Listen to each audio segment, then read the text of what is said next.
السلام عليكم ورحمة الله، ازيكم عاملين ايه؟ يا رب تكونوا بخير وبصحة وهنا وسعادة. النهاردة هنعمل مع بعض الهمبرجر ان شاء الله. في البداية عايزين نبقى متفقين ان احنا ما نكترش قوي الدهون في اللحمة المفرومة بتاعة الهمبرجر، عشان كل ما نكتر الدهون بيكش معانا طبعا، واحنا مش عايزينه يكش معانا. فجبت هنا الميزان ده كان حوالي 500 جرام لحمة مفرومة، وكمان 70 جرام عليهم.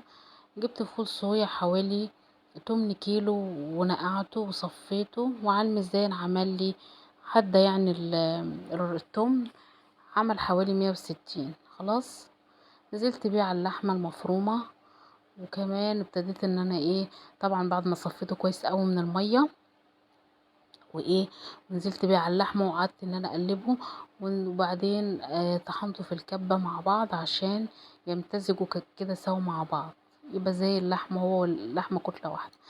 نزلت بجنزبيل، طبعا حتة التوابل دي اتحذفت. نزلت بجنزبيل بودر مع فلفل اسود مع ملح مع البهارات اللي هي بتتجاب من عند العطار بتاعة الهمبرجر، كيس كده بيبقى على بعضه.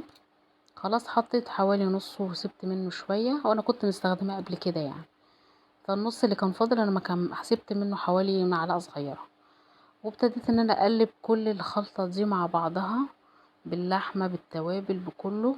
وزي ما انتوا شايفين جبت غطا عندي بتاع برطمان، وحطيت كيس نايلون جبته قطعته 4 تربع، او يعني قطعته على قد حتة الهمبرجر كده، وحطيته في قلب الغطا.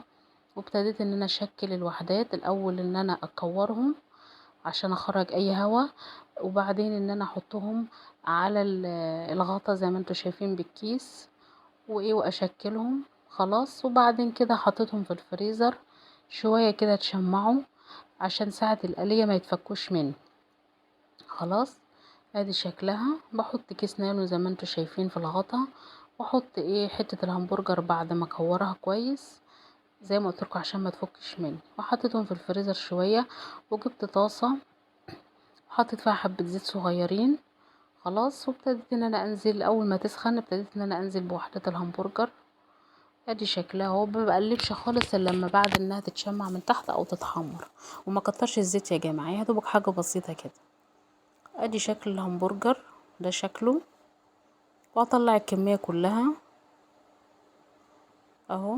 عمل لي 13 واحده، النص كيلو لحمه مع الفول الصويا. خلاص، وحجمهم متوسط. وادي الشكل النهائي بتاعه. وعملت سندوتشات حلوه كده زي ما انتوا شايفين. ما تنسوش اللايك والاشتراك في القناه، وتسيبولي تعليق جميل، والسلام عليكم.